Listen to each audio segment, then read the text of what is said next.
que pour accomplir de bons fruits, mais les amis du dehors, les amis du monde, ils s'assemblent dans le mal. C'est seulement dans le mal qu'on peut reconnaître que non, celui-ci est mon ami. Mais les amis en Christ, ils s'assemblent pour accomplir des bons fruits. Pour que Dieu donc soit mon ami, je dois lui dire tout. Je ne dois point douter de lui. Si donc avec lui je me sens en sécurité, j'ai la joie d'être dans sa maison et que je veux toujours rester avec lui où il est. Cela veut dire qu'il est mon ami. Alors si Dieu est vraiment mon ami, est-ce que c'est la première personne en qui je pense quand peut-être j'ai une situation? Donc pour connaître, est-ce que Dieu est ton ami? Quelle est donc la première personne à qui tu penses lorsque tu as un problème? Est-ce Dieu, ton père, ta mère, tes frères? Qui donc? Cette question va aussi nous permettre de savoir si vraiment nous aimons Dieu. Parce que de nos jours, quand peut-être quelqu'un a un problème, il va d'abord penser à ses relations. Oh, je connais tel homme, je connais telle personne qui peut m'aider. Il va peut-être penser à ses parents. Et maintenant, si là-bas ne marche pas, il va peut-être aller chez les marabouts, chez les charlatans. Si maintenant tout ça ne donne pas, c'est à ce moment-là qu'on va penser à Dieu. Donc Dieu est devenu notre roue de secours. C'est à lui que nous pensons à la dernière position. Quand nous avons une situation, nous ne pensons pas directement à lui. Si peut-être que tu es malade, parce que même en Christ, on recouvre cela. Quelqu'un est malade, il va d'abord penser au paracétamol. Il va d'abord penser à aller à l'hôpital.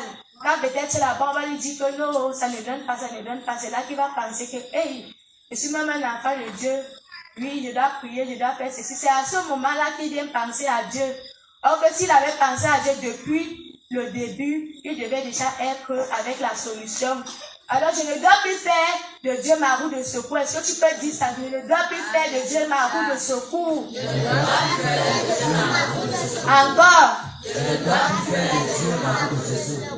En n'importe quelle situation, je dois premièrement penser à lui. Faire de lui le privilégié. Je dois faire de Dieu mon privilégié. Que lorsque j'ai une situation quelconque, c'est la première personne à qui je dois penser, parce que c'est en ce moment-là qu'on m'a dit que j'aime véritablement Dieu, que Dieu est vraiment mon ami. Nous allons lire dans le livre d'Éphésiens 2, verset 4. Éphésiens 2, verset 4. Éphésiens 2, verset 4 nous dit, mais Dieu qui est riche en miséricorde, à cause du grand amour dont il nous a aimés. Je continue. Verset 5. Nous qui étions morts par nos offenses, nous a rendus à la vie avec Christ. C'est par grâce que vous êtes sauvés. Verset 6. Il nous a ressuscités en... Lis encore le verset 4 à 5. Verset 4 à 5. Mais Dieu qui est riche en miséricorde, à cause du grand amour dont il nous a aimés, nous qui étions morts par nos offenses, nous a rendus à la vie avec Christ. C'est par grâce que vous avez été sauvés. Donc c'est une grâce que nous avons eue de bénéficier de l'amour de Dieu. On dit que Dieu est riche en miséricorde à cause du grand amour dont il nous a aimés. Quel est ce grand amour? C'est le sacrifice de son Fils, Jésus-Christ. Nous qui étions morts par nos offenses, nous a rendu la vie avec Christ. Je dois donc aimer Dieu à cause de la grâce qu'il m'a accordée en Jésus de vivre. Alors si je vis, je ne vis plus pour moi-même ou bien pour quelqu'un, mais je vis pour Dieu et par Dieu. Le fait d'aimer, c'est une grâce. Car la grâce est une faveur imméritée. Nous n'avons pas payé pour avoir l'amour. Nous avons reçu un enseignement dimanche passé. On n'achète pas l'amour, on n'achète pas la joie, on n'achète pas la paix, On n'achète même pas le don du Saint-Esprit que Dieu nous accorde. C'est par la grâce qu'il nous a donné ces choses. Alors nous ne devons pas nous vanter peut-être que non. Oh, je suis comme ça, je suis comme ça. Nous ne devons pas nous enorgueillir parce que c'est une grâce. Nous n'avons pas travaillé pour avoir ça. Nous n'avons rien fait. Dieu lui-même, il a donné son Fils. Il nous a encore donné sa parole. Tout ça pour nous seuls. Alors nous devons donc bénéficier de cela. Nous ne devons plus nous enorgueillir ou bien nous vanter de quelque chose parce que nous n'avons pas travaillé pour avoir ça. Nous n'avons pas payé pour avoir l'amour ou travailler. Mais Dieu notre Père, qui par son grand amour pour les hommes nous a donné la vie, il nous a revêtus de son esprit afin que nous aussi nous puissions manifester l'amour. Nous puissions aussi manifester l'amour qu'il nous a donné à travers nos frères, à travers nos sœurs. Autour de nous, cet amour, nous devons manifester cet amour en nous, autour de nous, par Jésus-Christ. Alors ceci doit réveiller mon zèle. Ceci doit réveiller ton zèle. Si déjà tu avais perdu l'amour à cause peut-être des persécutions, ou que ton amour s'est refroidi, ton amour c'est pour Dieu, s'est refroidi, c'est une occasion pour toi de te réveiller, de renouveler le premier amour que tu as eu pour Dieu. Donc l'Éternel appelle quelqu'un aujourd'hui afin de renouveler le premier amour, ce premier amour que tu as eu pour lui. Il appelle quelqu'un ici de renouveler ce premier amour. Si tu avais perdu l'amour à cause des persécutions que tu pouvais traverser, que tu peux traverser, ou d'une situation quelconque que tu peux traverser, je t'appelle à cause seulement que tu vas te souvenir du sacrifice du Seigneur Jésus-Christ. Il t'appelle à renouveler ce premier amour que tu as eu pour lui. En quel moment dois-je donc aimer Dieu? Je dois aimer Dieu dans toute situation. Je dois garder mon amour pour Dieu. La maladie ne doit pas me décourager à aimer Dieu, peu importe les situations que je traverse. Rien ne doit me séparer de l'amour de Dieu. Nous allons lire dans le livre de Romains 8, verset 35. Romains 8, verset 35. Qui nous séparera de l'amour de Christ? Qui nous séparera de l'amour du Christ? Sera-ce la tribulation, ou l'angoisse, ou la persécution, ou la faim, ou la nudité, ou le péril, ou l'épée? Qui nous séparera de l'amour de Christ? Est-ce que c'est la tribulation qui va te séparer de l'amour du Christ? Est-ce que c'est l'angoisse que tu traverses ou bien la persécution que tu traverses qui doit te séparer de l'amour de Christ? Rien ne doit te faire tomber, ou te décourager. Peu importe le problème, même si la persécution a quelle taille, mon frère, ma soeur, ne te décourage pas. Garde ton amour pour Dieu. Ne laisse pas que ton amour défaille. Garde ton amour pour Dieu. Lisons encore dans le livre d'Ésaïe 54, verset 10. Ésaïe 54, verset 10, il est écrit: Quand les montagnes s'éloigneraient, quand les collines chancelleraient, mon amour ne s'éloignera point de toi, et mon alliance de paix ne chancellera point, dit l'Éternel qui a compassion de toi. Quand les montagnes s'éloigneront, quand les collines chancelleraient, mon amour ne s'éloignera point de toi. C'est Dieu qui parle. Dieu te dit que son amour pour toi ne s'éloignera point de toi et son alliance de paix ne chancellera point. Parce qu'il a compassion de toi. L'Éternel est donc en train de te rassurer. Il nous rassure que malgré les montagnes, les collines, son amour ne s'éloignerait pas de nous. Ceci est une parole de consolation que l'Éternel nous donne. Il nous dit qu'il ne nous abandonnera point. Il ne nous délaissera point. Même si nous traversons quelle situation, il nous exhorte, il nous dit à nous, ses enfants, que nous devons garder l'amour. Que nous devons garder l'amour. que nous devons garder l'amour. Alors quel qu'en soit le problème, je dois garder mon amour pour Dieu. Je dois garder mon amour pour lui. Même si on me dit quoi, même si on me fait quoi, je dois toujours aimer Dieu. Je ne dois pas me refroidir à cause d'une situation que je traverse. Dieu me console, Dieu nous console encore. Dans le livre de Sophonie 3, verset 17. Sophonie 3, verset 17, on dit: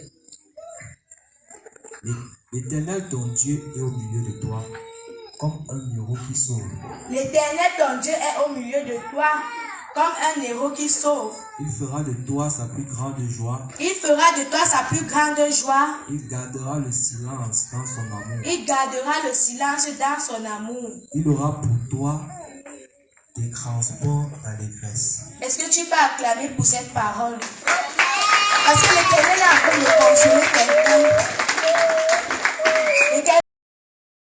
L'Éternel veut parler à quelqu'un ce soir. Il veut réconforter quelqu'un. Il veut consoler quelqu'un. Alléluia. Il te dit de ne pas te refroidir dans ton amour. De ne pas te refroidir même si tu traverses quelle situation. Tu dois toujours garder ton amour pour lui. Parce qu'il est au milieu de toi comme un héros qui sauve.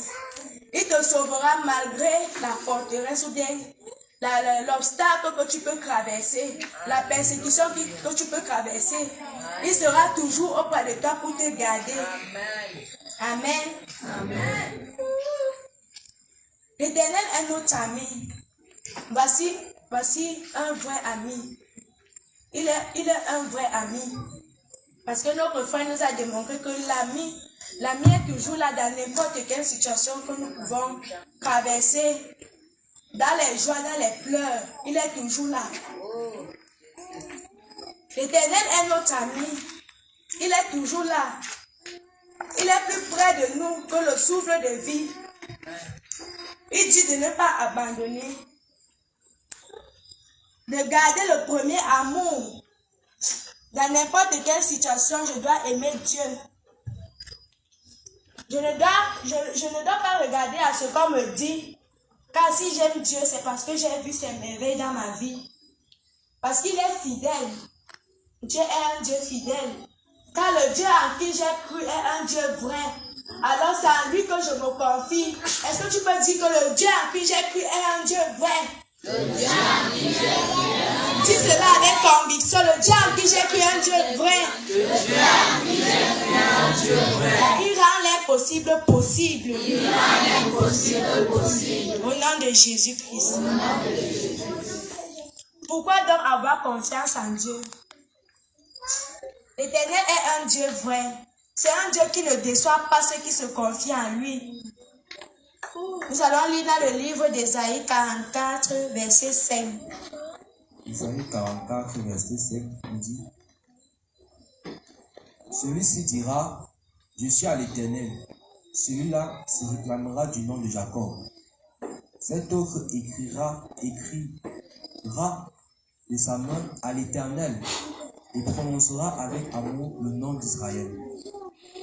Cet autre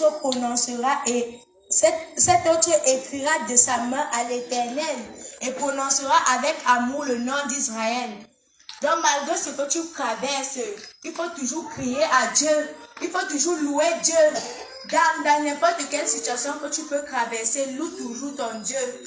Loue toujours ton Dieu. Garde toujours l'amour. Dieu nous appelle à garder toujours l'amour. Garde l'amour que tu as eu pour Dieu. Depuis que tu es entré peut-être dans ce ministère. Quand tu es entré ici, là, tu avais le zèle. Mais maintenant, ce zèle a été refroidi. Il t'appelle encore à renouveler ce zèle que tu as eu pour lui. À renouveler cet amour que tu as eu pour lui. Parce que ça, c'est la confiance. C'est dans cette confiance que l'Éternel veut de nous. Il veut que nous puissions nous confier à lui. Dans n'importe quelle situation que nous pouvons traverser. Je dois donc aimer Dieu parce qu'il est le seul Dieu qui rend l'impossible possible. Parce qu'il est le seul Dieu à qui on peut crier et qui nous répond. Il est le seul Dieu à qui on peut crier et qui nous répond. Lisons encore dans le livre d'Éphésiens 3, versets 17 à 19. Éphésiens 3, versets 17 à 19 nous dit: en sorte que Christ habite dans vos cœurs par la foi, afin qu'étant enracinés et fondés dans l'amour, vous puissiez comprendre avec tous les saints quelle est la largeur, la longueur, la profondeur et la hauteur, et connaître l'amour de Christ, qui surpasse toute connaissance, en sorte que vous soyez remplis jusqu'à toute la plénitude de Dieu. Ici, on nous démontre l'amour que Jésus-Christ a eu pour nous.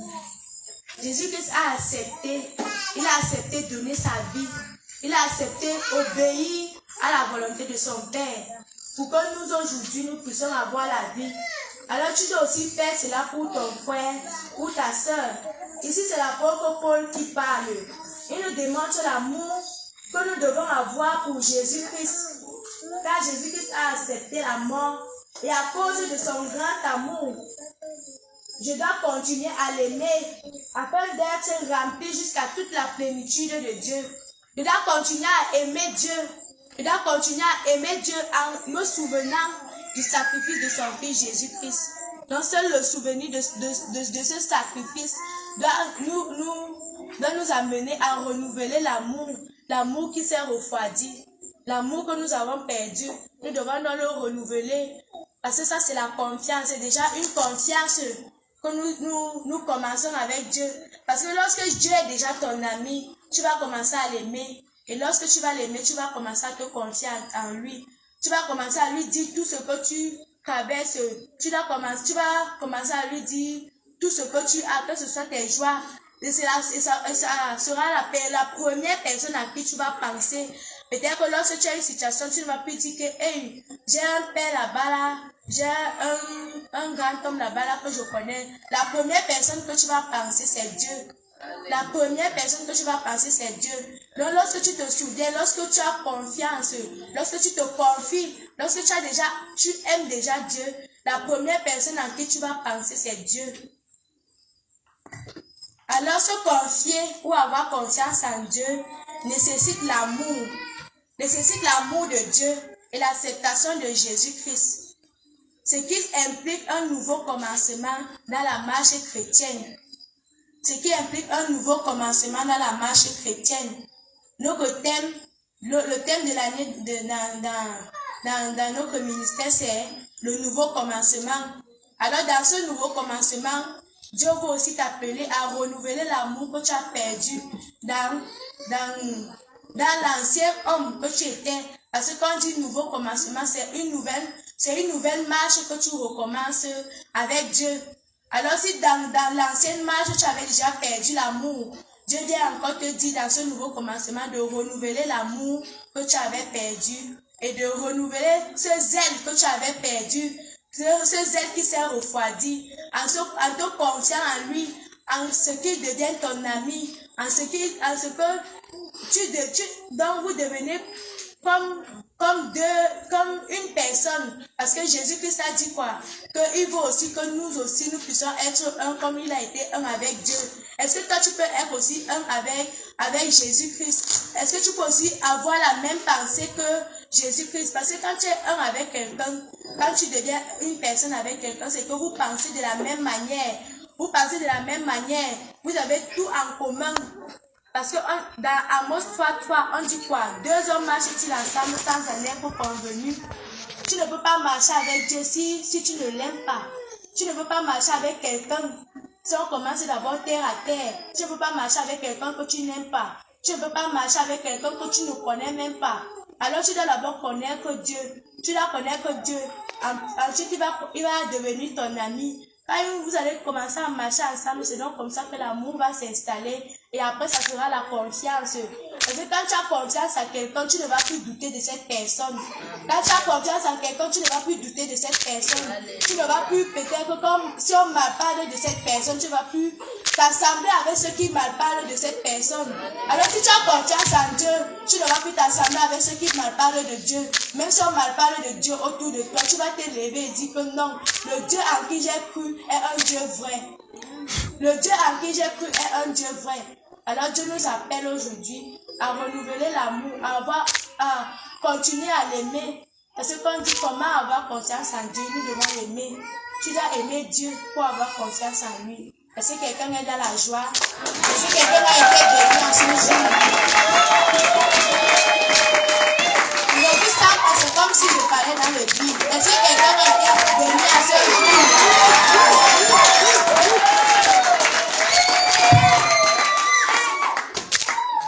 Je voulais chanter un chant que j'ai créé qui parle de la confiance. Oh oui, celui qui met en Dieu une pleine confiance ne sera jamais déçu. Celui qui met en Dieu une pleine confiance ne sera jamais déçu. Oh oui, celui qui met en Dieu une pleine confiance ne sera jamais déçu. Celui qui met en Dieu une pleine confiance ne sera jamais déçu. Oh oui, celui qui met en Dieu une pleine confiance ne sera jamais déçu. Celui qui met en Dieu une pleine confiance ne sera jamais déçu. Si tu mets ta confiance à l'Éternel, tu ne seras jamais déçu. Je te l'assure, mon frère, ma soeur. Tu auras des problèmes, tu trouveras la solution. Tout cela quand tu as mis ta confiance en lui. Oh oui, c'est lui qui met en Dieu une pleine confiance ne sera jamais déçu. Celui qui met en Dieu une pleine confiance ne sera jamais déçu. Oh oui, celui qui met en Dieu une pleine confiance ne sera jamais déçu. Celui qui met en Dieu une pleine confiance ne sera jamais déçu. Oh oui, celui qui met en Dieu une pleine confiance ne sera jamais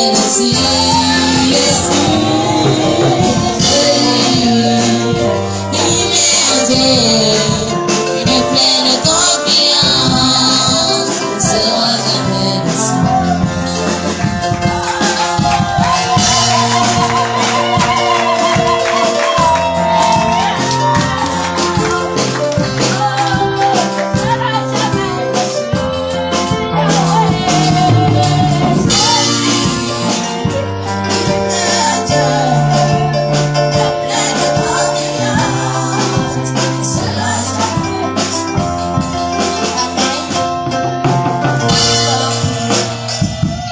Éternel Dieu Tout-Puissant, nous te rendons grâce.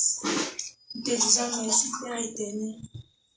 Parce que c'est toi, Père, qui as permis que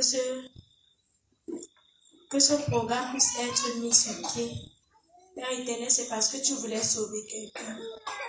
C'est parce que, Père éternel, tu voulais consoler quelqu'un. C'est pourquoi je te rends grâce, mon Dieu, mon roi. Parce que cette personne, Père éternel, reçoit ce que toi tu voulais qu'il reçoive au nom de Jésus-Christ. Père éternel, si son amour avait déjà refroidi, Père éternel, que ce zèle, que son amour, Père éternel, puisse renaître au nom de Jésus-Christ. Que toute la gloire te revienne au nom de Jésus-Christ. Amen.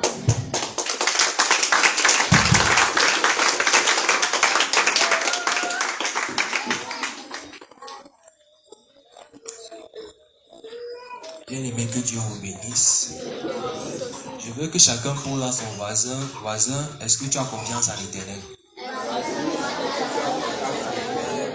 Voisin, est-ce que tu sais que Dieu est ton ami? Sais-tu que Dieu a sacrifié son Fils unique pour toi? Voisin, dis que voisin, à partir d'aujourd'hui, moi je prends la ferme résolution de considérer Dieu comme étant mon ami également.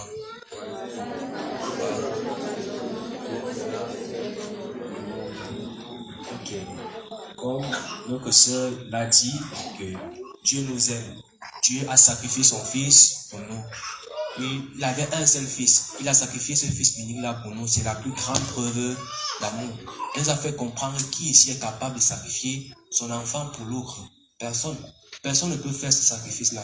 Mais Dieu, lui, il a décidé de faire cela. Dieu, lui, s'est présenté comme étant notre ami. Ce qu'il nous demande aujourd'hui, c'est quoi? De lui faire confiance. De venir le reconnaître. Dis que non. Tu dis que tu es notre ami. Nous aussi, nous sommes ton ami. Donc, sans plus tarder, nous allons passer au troisième enseignant. C'est une fille. Elle est une grande amie à nous. C'est une jeune que Dieu aime beaucoup. Elle se nomme la sœur Nelly Morane. Louons le Seigneur n'importe où, n'importe quand. Louons le Seigneur, alléluia, à tout temps, oui, à tout de louons. Louons le Seigneur n'importe où, n'importe quand. Louons le Seigneur, alléluia, à tout temps, à tout lieu. Louons le Seigneur n'importe où, n'importe quand. Il faut le louer dans la tristesse, il faut le louer, louons le Seigneur n'importe où, n'importe quand, louons le Seigneur, alléluia, à tout temps, à tout lieu, louons le Seigneur n'importe où, n'importe quand, il faut le louer en mangeant, il faut le louer, louons le Seigneur n'importe où, n'importe quand, louons le Seigneur, alléluia, à tout temps, à tout lieu, louons le Seigneur n'importe où, n'importe quand, louons le Seigneur à tout temps, à tout lieu, louons le Seigneur n'importe où, n'importe quand. Soyez bénis au nom de Jésus-Christ, nous allons prier.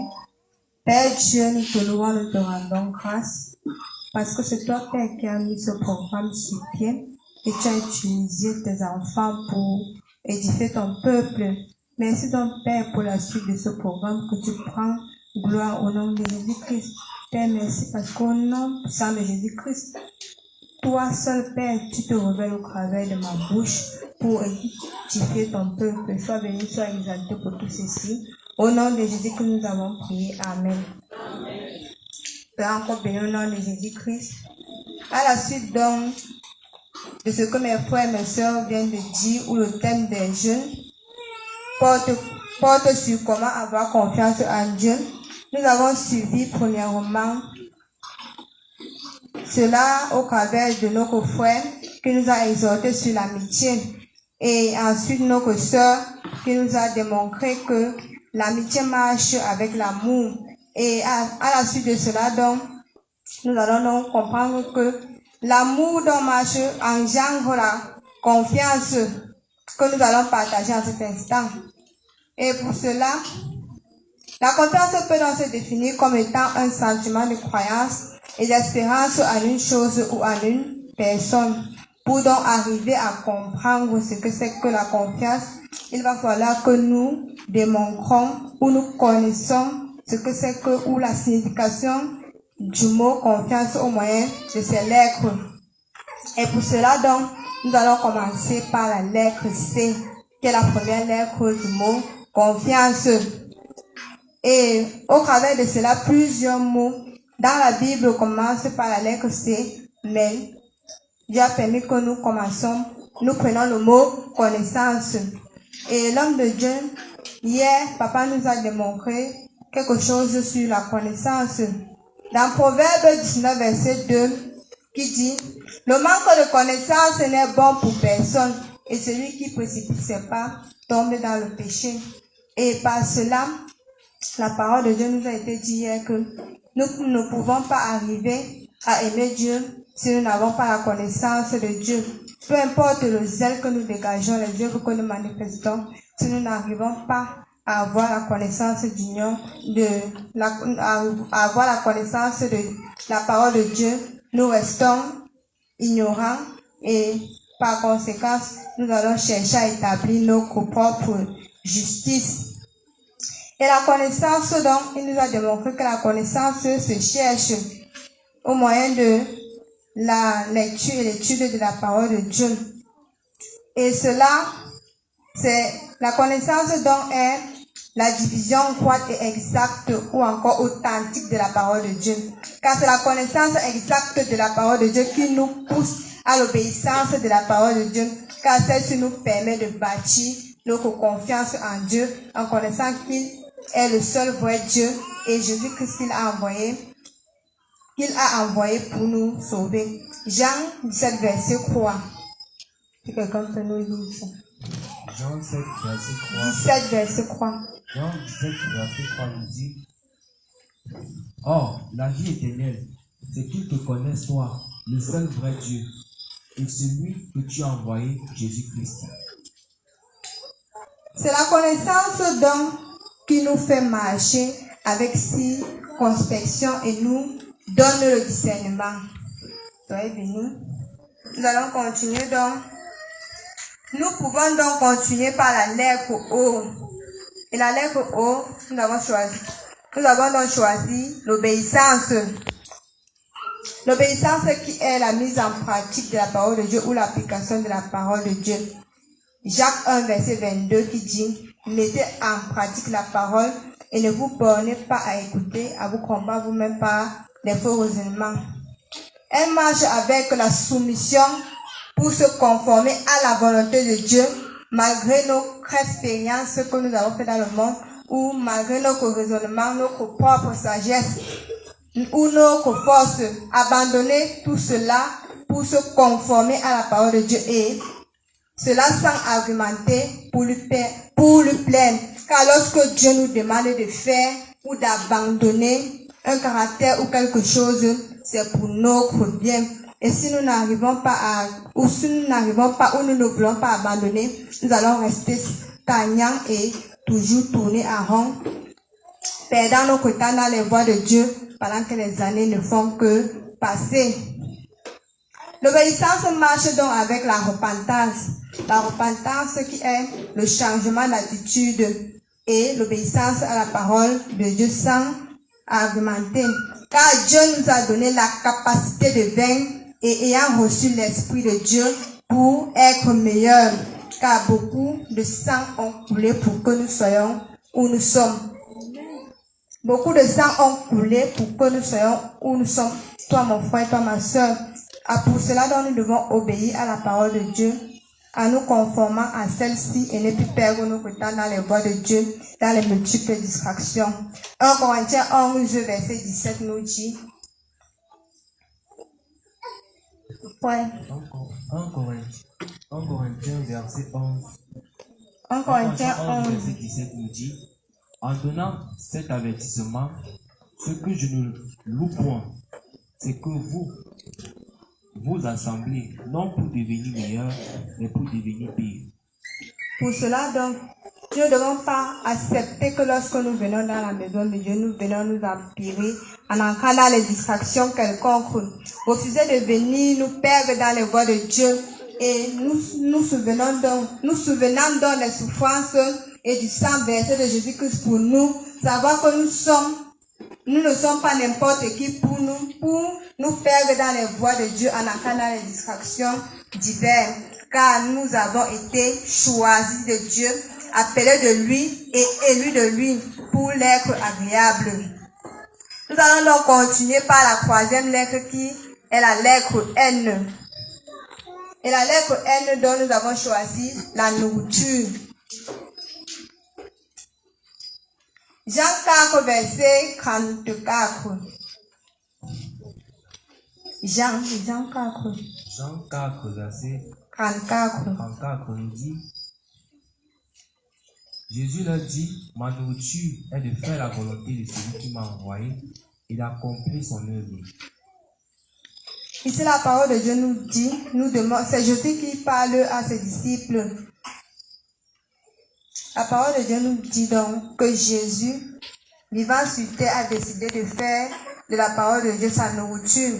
Et il était en train d'exhorter ses disciples. Et pour cela, donc, notre nourriture également, parce que c'est Jésus-Christ qui est notre exemple dans la parole de Dieu. Notre nourriture, donc, également, doit être de faire la volonté de Dieu, l'appliquer jusqu'à ce qu'il revienne nous chercher. Matthieu 24, verset 45. Matthieu 24, verset 45 nous dit, Matthieu 24, verset 45, Quel est donc le serviteur fidèle et prudent que son maître a établi sur ses gens pour leur donner la nourriture au temps convenable? Amen. La parole de Dieu donc nous demande, comme je l'ai dit tantôt par-dessus, que nous devons également nous nourrir de la parole de Dieu et faire de cela, pour faire la volonté de Dieu. Et pour cela, Jean 4, verset, Dieu dit à lui, nous allons continuer par la lettre F. La lettre F, qui est la foi, nous avons choisi le mot foi. La foi donc ici est la croyance agissante. Nous allons lire Romains 1, verset 17. Romains 1, verset 17 nous dit, Parce qu'en lui est révélée la justice de Dieu par la foi et pour la foi. Selon qu'il est écrit, le juste vivra par la foi. La foi est le produit de la connaissance de la parole de Dieu, car la foi vient de ce qu'on entend, et de ce qu'on entend ou connaît de la parole de Dieu. Et la parole de Dieu, un verset dans la parole de Dieu nous démontre que la foi vient de ce qu'on entend, et ce qu'on entend vient de la parole de Dieu. La foi est le produit de notre prise de conscience de la personnalité de Dieu et de la connaissance révélée de celle-ci, et nous amène à célébrer l'Éternel d'une manière spéciale. Parce que nous reconnaissons et acceptons sa grandeur et lui fait confiance.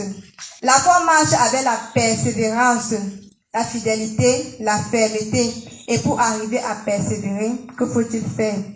Nous ne devons donc jamais oublier nos luttes ou combats, nos victoires en Christ, dans ce que nous avons déjà vécu en Christ.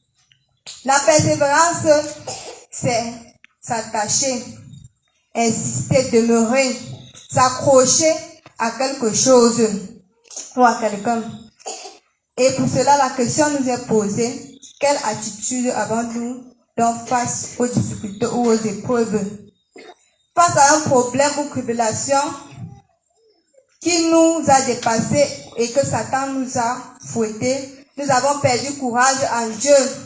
Nous nous avons désespéré en lui et maintenant nous nous sentons si seuls parce que nous nous sommes éloignés de Dieu, parce que nous n'avons pas vu sa main dans la situation ou dans le problème.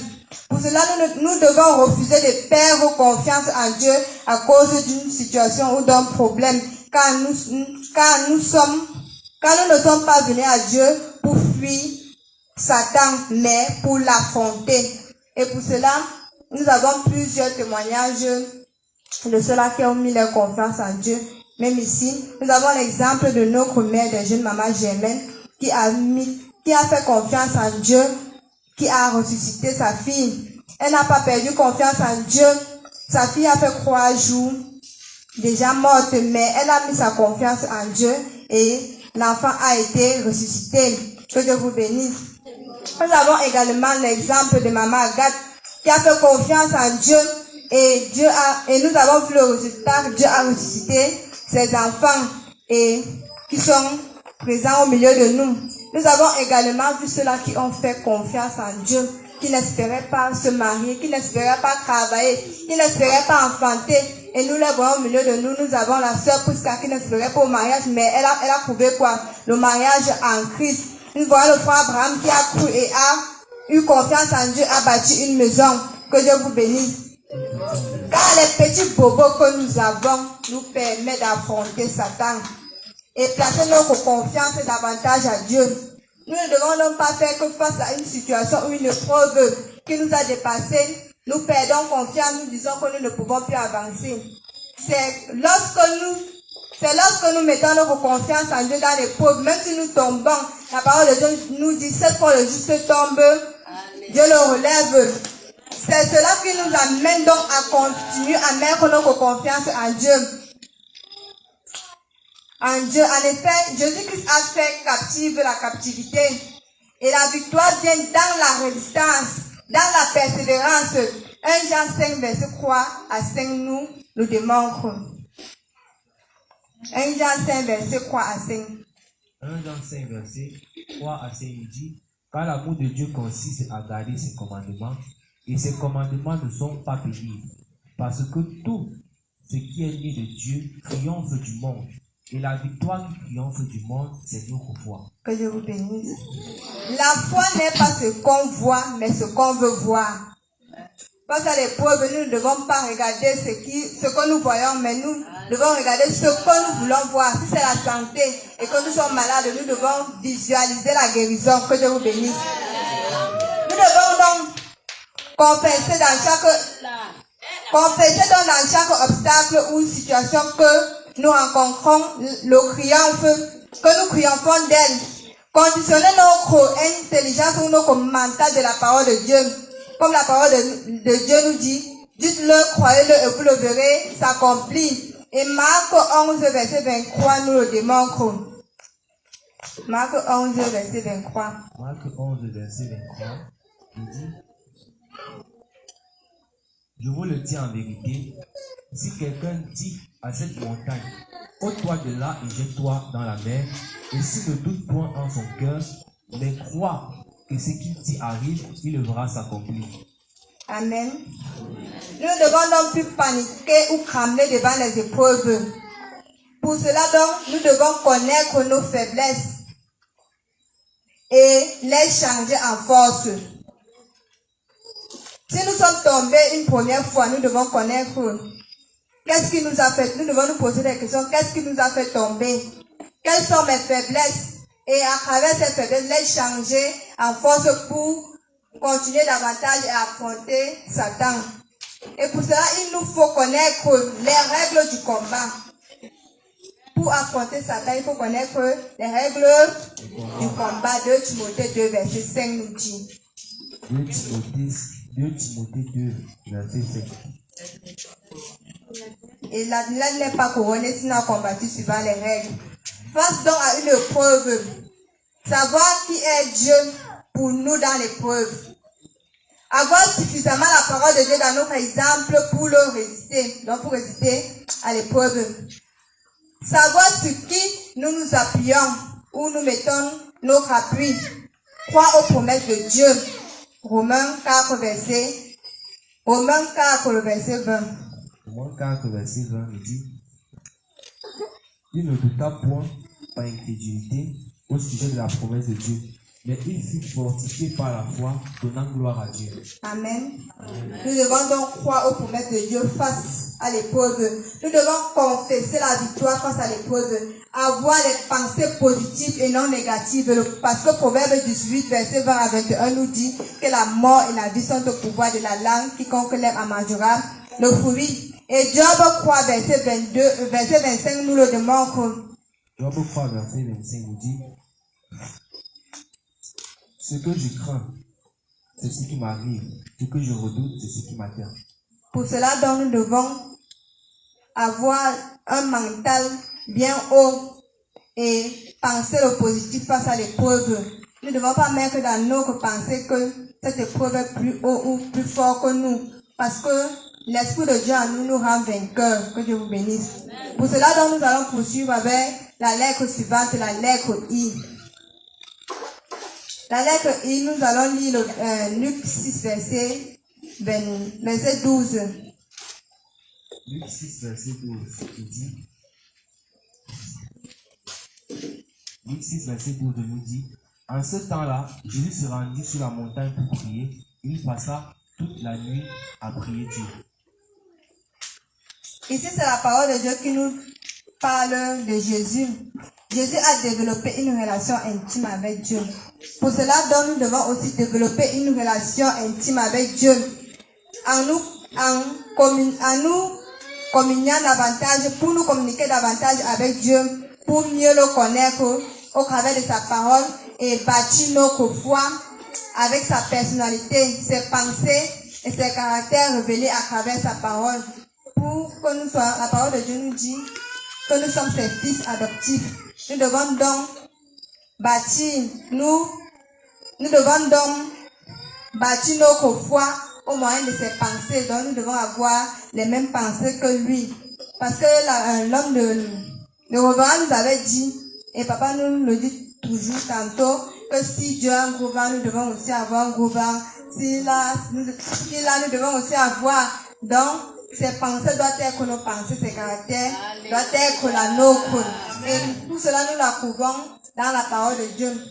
Pour avoir une foi audacieuse, cela nous amène à avoir une foi audacieuse lorsque nous développons l'intimité avec Dieu dans les épreuves.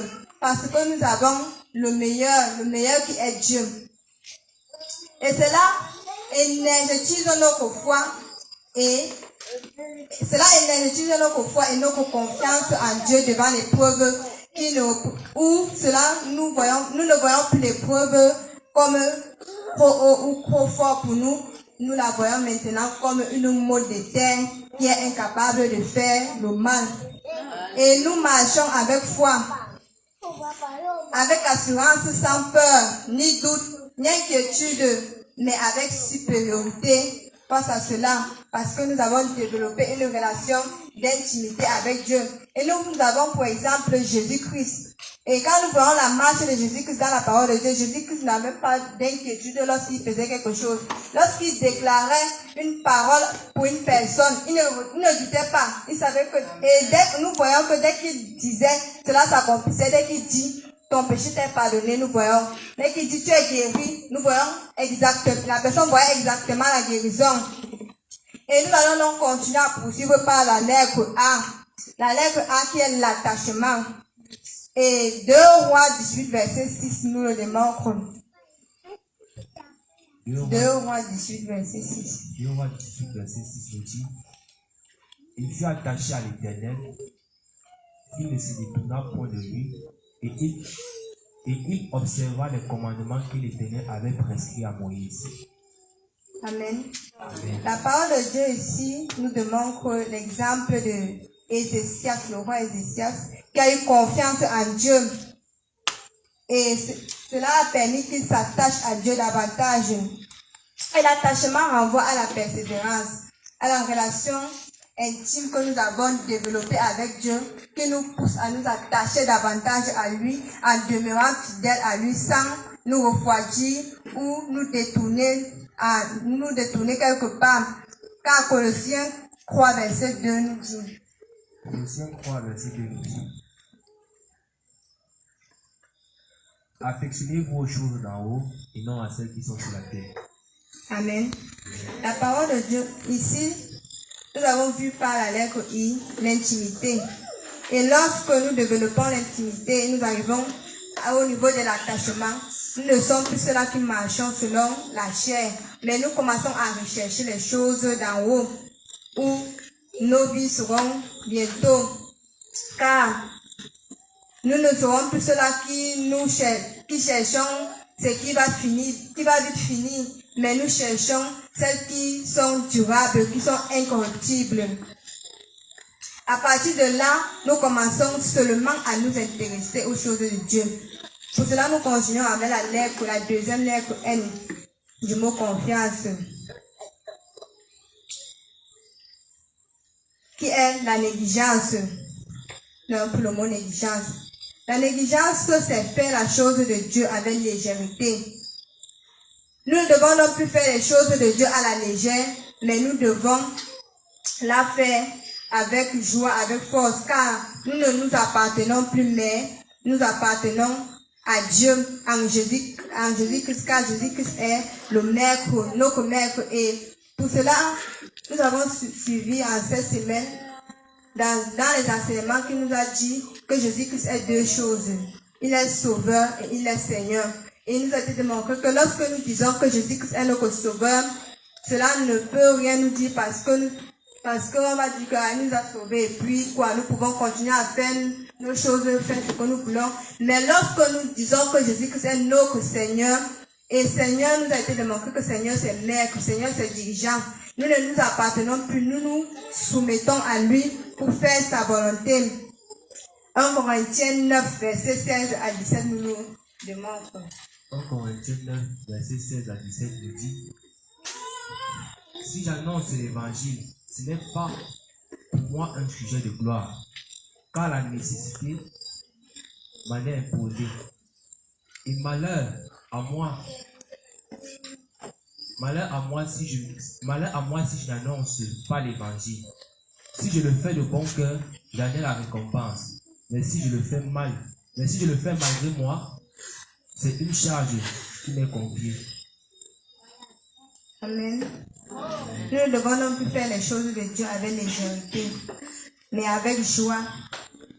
Il a fait de bon cœur. Nous poursuivons avec la lettre C, la conviction. La conviction, c'est de croire aux promesses de Dieu.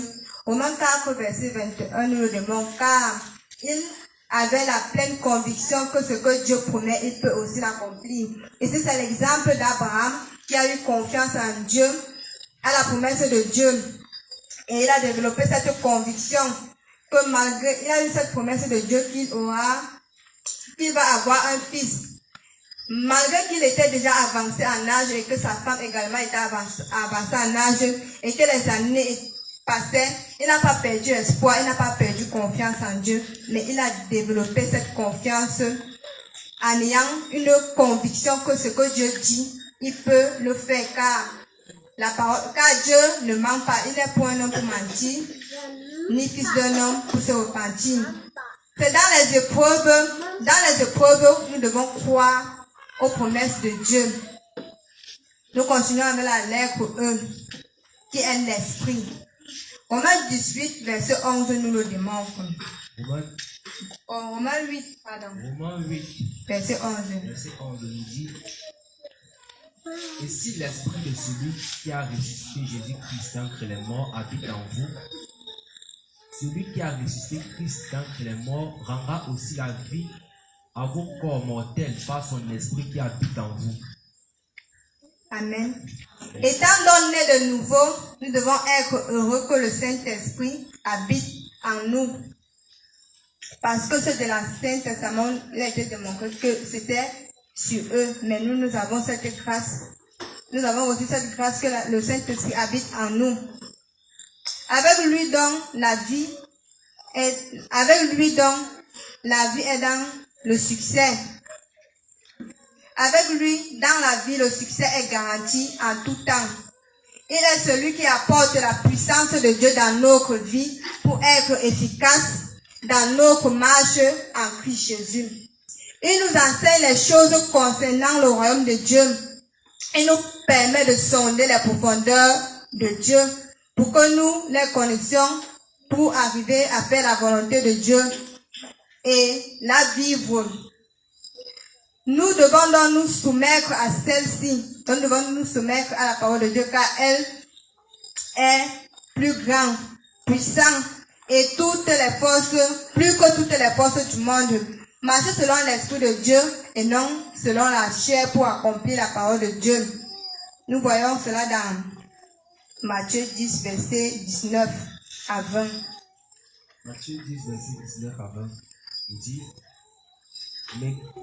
mais quand on vous livrera, ne vous inquiétez ni de la manière dont vous parlerez, ni de ce que vous direz. Ce que vous aurez à dire, vous sera donné à l'heure même. Car ce n'est pas vous qui parlerez, c'est l'Esprit de votre Père qui parlera en vous. Amen. L'Esprit de Dieu nous donne la capacité de dire ce qu'il faut dire, autant quand il faut dire, à l'heure qu'il faut dire. En effet, pour placer davantage notre confiance en Dieu, nous devons savoir ou avoir quelques motivations des promesses de Dieu. Et ces promesses, nous avons la promesse de la vie éternelle. Et nous avons aussi les 5 couronnes. Nous avons la première couronne qui est la couronne incorruptible. La première couronne qui est la couronne incorruptible, c'est la résistance au péché dans 1 Corinthiens 9, verset 27. Et la deuxième couronne qui est la couronne de gloire, qui est le gain d'âme, à Dieu, et amener ces âmes à demeurer fidèles à Dieu jusqu'à la fin. Et 1 Thessaloniciens 2, verset 19 à 20, pour ceux qui au fond faire la recherche pourront le voir. Et la troisième couronne est la couronne de justice, qui est de supporter les épreuves, les souffrances, les tribulations, en faisant l'œuvre d'un bon évangéliste, en gardant la foi. 2 Timothée 4, verset 18 à 19, verset 8. 2 Timothée 4, verset 5 à 8, nous le mort. Et la quatrième couronne, qui est la couronne de vie, qui est de supporter patiemment la tentation. Au Apocalypse 2, verset 10, nous le demandons. Et la cinquième couronne, qui est la couronne incorruptible de gloire. 1 Pierre 3, verset 1 à 4, nous le demandons. Et cela se caractérise, pour cela, elle concerne ceux-là qui ont la charge des enfants de Dieu, pour les joindre, pour bien garder, pour bien encadrer le peuple de Dieu qui est sous leur garde. Nous allons aussi voir les récompenses lorsque nous mettons notre confiance en Dieu dans Psaume 119, verset 97 à 102. Psaume 119, verset 97. verset 97. Il est écrit: combien j'aime ta loi, elle est tous les jours l'objet de ma méditation. Je vais lire. Combien j'aime ta loi, je la médite toute la journée. Tes commandements me rendent plus sage que mes ennemis, car je les ai toujours avec moi. Je suis plus perspicace que tous mes maîtres, car je médite tes instructions. J'ai plus d'intelligence que les vieillards, car je respecte tes décrets. J'écarte mes pas de tout mauvais chemin, afin de me conformer à ta parole. Je ne me détourne pas de tes sentences, car c'est toi qui me les enseignes. Que Dieu vous bénisse. Lorsque nous plaçons notre confiance en Dieu, la parole de Dieu nous dit, nous avons la sagesse en récompense face à nous, plus que nos ennemis. Lorsque nous développons cet amour de Dieu en nous, et cela, pour développer cet amour de Dieu, le verset 99 nous dit, c'est comme il a dit tantôt là, il est intimité. Et la vie d'Esprit nous a démontré qu'il méditait la parole de Dieu toute la journée. Et cela leur permis d'être plus sages que ses ennemis. Car il les avait toujours avec lui, donc c'était toujours sur ses lèvres. Et il était plus perspicace que ses maîtres, car il méditait ses instructions. Il était plus intelligent que les vieillards, car il respectait ses décrets. Il écartait ses pas de tout mauvais chemin, afin de se conformer à la parole de Dieu. Nous avons toutes ces récompenses, toutes ces promesses, lorsque nous nous conformons à l'application de la parole de Dieu. Que Dieu vous bénisse. Sur ce, enfin, la confiance nécessite l'acceptation exacte de la parole de Dieu, et elle développe la considération en nous. Que Dieu vous bénisse. C'est sur cela que nous allons clore nos propos de ce soir. Et la chorale va donc nous donner ce cantique. de celui qui met en Dieu. Parce que lorsque nous mettons nos confiance en Dieu, nous ne sommes jamais dessus. Peu importe dans l'épreuve, nous devons placer notre confiance en Dieu. Et pour cela, donc, nous devons suivre les paroles de ce cantique. Celui qui met en Dieu, en chantant. Celui qui met en Dieu, une pleine confiance, jamais ne chancelle plus, compléter sa délivrance par la foi. Nous marcherons par la foi, nous triompherons par la foi, mon Rédempteur me rendra plus que vainqueur dans les jours d'adversité. Quand tu sors de l'orage, regarde en sécurité, attristé, reprends courage, par la foi, nous marcherons, par la foi, nous triompherons, par la foi, mon Rédempteur me rendra plus que vainqueur. Quand Satan veut te trouver, ne crois pas à son mensonge et ne te condamne plus.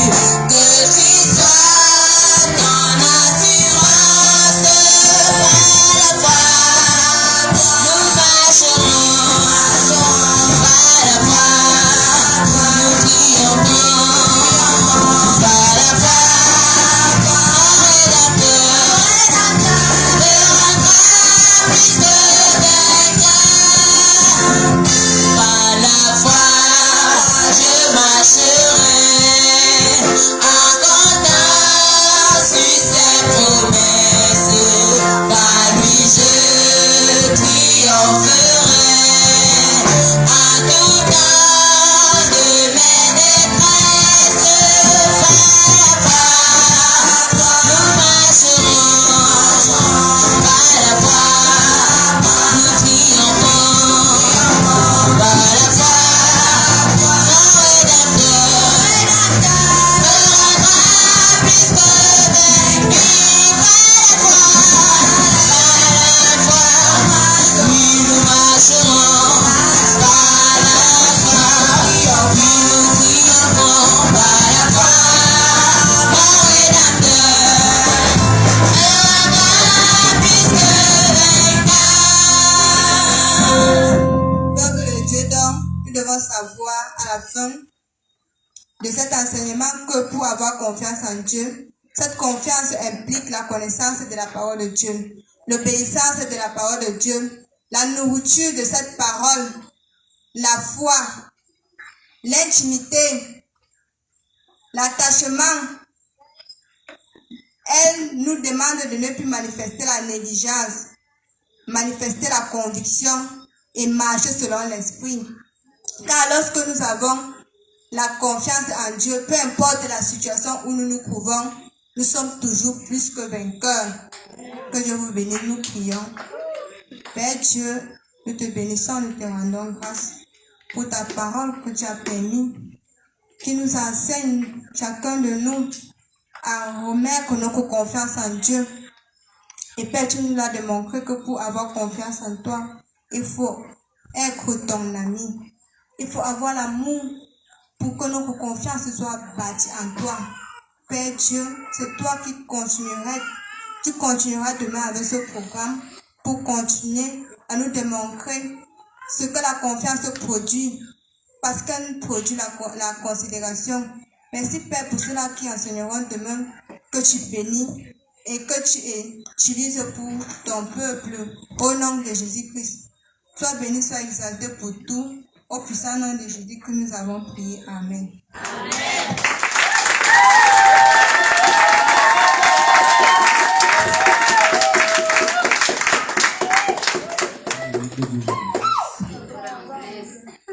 Notre sœur vient de nous enseigner là, sur la confiance.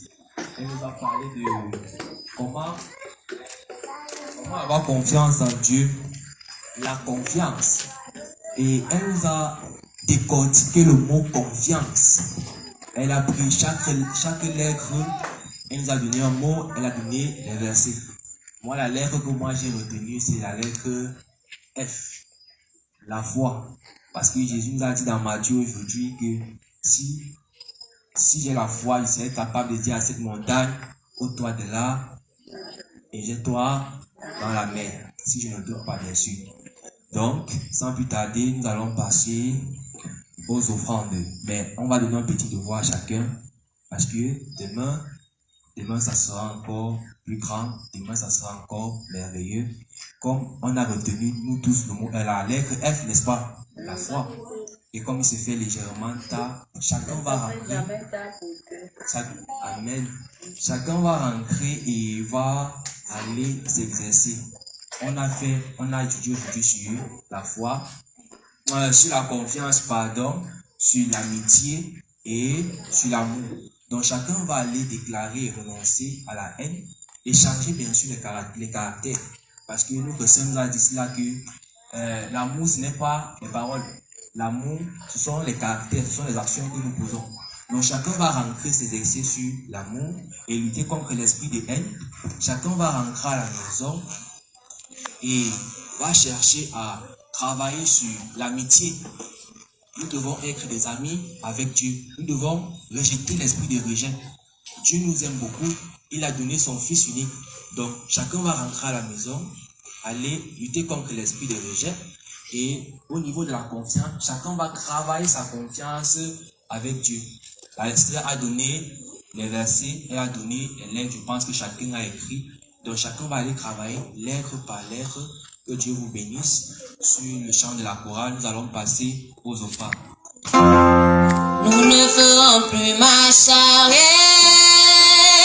Nous ne déclarerons pas. Nous avancerons pour témoigner l'œuvre du Seigneur. Nous ne ferons plus marche arrière. Nous avancerons pour témoigner l'œuvre du Seigneur. Nous ne ferons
bénisse.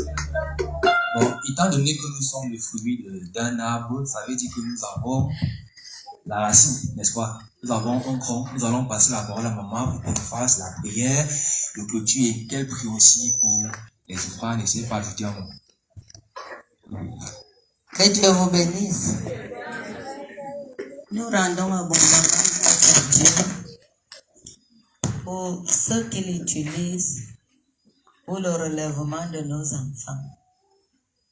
Chacun de nous est témoin comme moi d'avoir beaucoup reçu depuis que ses enfants enseignent. Donc nous bénissons grandement l'Éternel pour sa fille Germaine. Que l'Éternel continue à la fortifier, à la bénir, à lui donner au centuple ce qu'elle donne aux familles. Car aujourd'hui, nous avons des enfants qui peuvent prêcher la parole, des enfants qui peuvent témoigner la parole. Nous bénissons grandement l'Éternel pour son mari qui est à ses côtés. Parce que ceci est la force d'un couple. Nous bénissons l'Éternel pour leurs parents que nous sommes, vers qui, comme l'enfant vient de le dire, ils tirent la source de leur énergie. Nous bénissons l'Éternel pour son Fils Jésus-Christ, qui s'est fait notre ami en acceptant mourir pour nous. Nous bénissons l'Éternel Dieu notre Père, qui a sacrifié son Fils Jésus-Christ pour faire de nous ses enfants. Nous disons grandement merci à l'Éternel, parce qu'à travers sa parole, il nous a donné des frères, des sœurs, des parents, des enfants. Nous lui rendons grâce parce qu'à cause de son amour, nous pouvons être ici aujourd'hui si nombreux pour écouter sa parole et dans le même cœur. Et maintenant, nous lui demandons de nous fortifier dans son amour, que nous soyons miséricordieux, que chacun de nous ait abondamment Matthieu 5 en lui, que nous soyons compatissants, que nous soyons lents à la colère, riches en bonté, afin de manifester cette grande confiance envers notre Dieu, qui nous a démontré sa confiance en donnant son Fils pour nous. Père, merci de ce que tu touches les cœurs des uns et des autres, afin que ton esprit, mon Dieu, mon Père, qui pouvait déjà s'affaiblir ou qui pouvait être en train de dormir, se réveille et se refortifie dans le cœur des uns et des autres. Et que Dieu Tout-Puissant, ceux qui n'avaient pas ton esprit, Père, que ta grâce agisse pour qu'ils reçoivent ton esprit. Et qu'au nom de Jésus-Christ, Père, tes enfants puissent avoir un même langage. Car Dieu Tout-Puissant, il n'y a rien de commun entre la chair et l'esprit. Père, accorde à tes enfants la grâce de comprendre l'amour, la grâce d'aimer, la grâce, Dieu Tout-Puissant, d'être obéissant envers ta parole. Ô Père, accorde à tes enfants la grâce de perdre la sorcellerie. Car, Papa, c'est le fruit de la sorcellerie qui nous expose à toutes sortes de guerres, à toutes sortes de destructions. Papa, nous ne sommes pas venus à toi pour devenir pire, mais nous sommes venus à toi pour devenir meilleurs. Père, accorde cette grâce à ton peuple, que la sorcellerie perde son pouvoir. Parce que la sorcellerie n'a aucune raison quand elle doit amener les hommes à se battre. Quand toi dois amener les hommes à se détruire, quand il doit amener les hommes à s'envier. Père, je détruis le pouvoir de la sorcellerie dans nos âmes, dans nos cœurs, dans nos origines, dans nos vies, au nom de Jésus-Christ.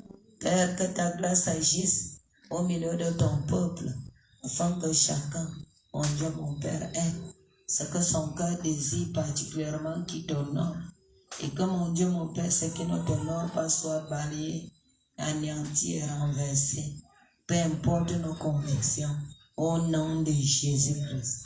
Papa, je bénis ton Saint-Nom pour le pouvoir de la mort qui perd son pouvoir au milieu de nous par la mort de Jésus-Christ et pour la vie de Jésus-Christ qui règne par sa résurrection. car Jésus assis à la droite de Dieu, intercédant pour nous. Et nous sommes morts avec lui. Tu nous as ressuscités avec lui. Tu nous as fait asseoir avec lui dans le lieu céleste. Père, merci de ce que nous anéantissons tout pouvoir des ténèbres dans nos cœurs et dans nos vies. Je déclare donc que tout cœur endurci soit attendri. Je déclare que tout cœur transformé en pierre soit attendri et devienne un cœur de chair. Je déclare que tout cœur noirci devienne blanc. Au nom de Jésus-Christ, je déclare, Papa, au nom de Jésus-Christ, ton amour entre dans les cœurs, que ton amour s'impose dans les cœurs, que ton amour règne au milieu de nous. Au nom de Jésus-Christ. Ô Père, puisses-tu nous soutenir à être des amis des uns les autres. Puisses-tu, Père, nous soutenir et nous faire comprendre l'amitié. Puisses-tu nous permettre de répondre, Dieu Tout-Puissant, à l'amitié qui nous a offerte par nos frères et sœurs. Ô Père, au nom de Jésus-Christ qui se donne pour nous. Ô Père, qui n'ont rien mais dont les gens pensent qu'ils en ont assez. Père, que ton nom prenne gloire dans nos vies ce soir. Au nom de Jésus-Christ, je te dis merci pour ces enfants qui ont obéi, Dieu Tout-Puissant, à cet appel, Dieu Tout-Puissant de ta fille Germaine, et qui ont commencé à agir. Père, touche tous ceux qui sont encore dans la rébellion, afin que mon Dieu, mon Père, il sache que celui qui se tient à l'écart cherche ce qui lui plaît. Que mon Dieu, mon Père, en toi, il n'y a point de division. Oh Père, brise la haine, brise la division dans les cœurs. Brise, mon Dieu, mon Père, les rancunes. Brise le mépris, brise l'orgueil. Père, permets que les aînés, Dieu Tout-Puissant, soient considérés par les cadets. Permets, Dieu Tout-Puissant, que le respect règne au milieu de nous. Père, dans ta grâce et ta miséricorde, nous te confions les offrandes de ceux-ci. Ceux qui t'ont offert leur péridance, ceux qui t'ont offert, Dieu Tout-Puissant, leur argent. Père, bénis ces corps, bénis ces vies, afin qu'ils ne manquent de rien. Au nom de Jésus-Christ. Papa, bénis la vie de tes enfants, afin que, Papa, nous ayons toujours en abondance de quoi satisfaire à nos besoins, et aussi pour toute bonne œuvre, au nom de Jésus-Christ. Père, bénis les serviteurs qui sont là, dont les noms ont été cités, Dieu Tout-Puissant, ce soir. Bénis Dieu Tout-Puissant, l'homme de Dieu Emmanuel Franck, l'homme de Dieu Emmanuel Di, grand Dieu, que ta grâce les assiste là où ils sont, que ta paix entre dans leur vie, et que ton amour continue à réveiller leur cœur, et que cet amour leur soit reconnu. Au nom de Jésus-Christ, Papa, je déclare, aussi vrai qu'ils ont offert l'amour, aussi vrai qu'Emmanuel, Dieu Tout-Puissant, a offert la vie, Dieu Tout-Puissant, en anéantissant la mort dans la vie de son frère Ébédi. Père, que la vie soit son partage au nom de Jésus-Christ. Aussi vrai qu'il a soutenu son frère dans la maladie, que la guérison soit son partage au nom de Jésus-Christ. À celui qui fait une œuvre, le salaire imputé, non pas comme une grâce, comme une chose due. Papa, tu connais ses œuvres. Père, lui qui s'est battu, Dieu Tout-Puissant, conduisant la moto nuit et jour, pour s'occuper des jeunes étudiants, pour s'occuper des jeunes de son âge, Père, au nom de Jésus-Christ, qu'il ne manque de rien sur terre, qu'il ait l'argent en abondance, d'une manière à ce que possédant toujours de quoi satisfaire à ses besoins, qu'il ait toujours pour les bonnes œuvres. Papa, assiste-le là où il se trouve. Père, que sa guérison germe promptement au nom de Jésus-Christ. Papa, toi qui es l'ingénieur, qui a formé l'homme, oh Père, qui a fait l'homme, qui l'a même encore créé. Papa, que la puissance de la création agisse dans son âme, dans son corps, dans ses organes, dans ses os, dans sa chair, dans ses veines, dans ses nerfs. Au nom de Jésus-Christ. Au nom de Jésus-Christ. Père, je bénis ton Saint-Nom pour sa jeune épouse, pour leur enfant. Père, accorde-leur la grâce de ta bénédiction, sachant qu'il a beaucoup donné. Oh Père, je bénis ton Saint-Nom, parce qu'il en est de même pour tous ceux qui font les bonnes œuvres. Dieu Tout-Puissant dans le monde entier. Papa, qu'ils soient bénis au nom de Jésus-Christ. Que tous ceux qui sont remplis de bonté, oh mon Dieu, mon Père, qu'ils durent sur la terre, afin que tu sois reconnu dans le monde par ses meilleurs caractères. Car on va nous lire, avant de lire les Bibles que nous prêchons. Papa, je bénis dans ton Saint-Nom, les descendants des hommes d'amour, que tu protèges. Tu as dit, mon Dieu, mon Père, à travers David, j'ai été jeune, j'ai vieilli. Je n'ai jamais vu le juste abandonné, ni sa postérité mendiant son pain. Père, que cette parole assiste tout ton peuple qui veille, Dieu Tout-Puissant, l'application de tes rêves. Papa, que ton nom soit glorifié, que ton nom tout soit exalté. Père, merci pour le chemin retour. Merci, Papa, pour la journée de demain. Parce que tu nous rendras encore, Père, habile à être là, Dieu Tout-Puissant, demain. Père, permets d'être béni d'une manière à ce que nous venons bénir cette œuvre. Papa, nous t'avons ainsi prié. Au puissant nom de Jésus-Christ, notre Seigneur et Sauveur de gloire ressuscité. Amen. Amen. Que Dieu vous bénisse. Rendez-vous demain à la même heure. Allez demeurer dans le nom de Dieu.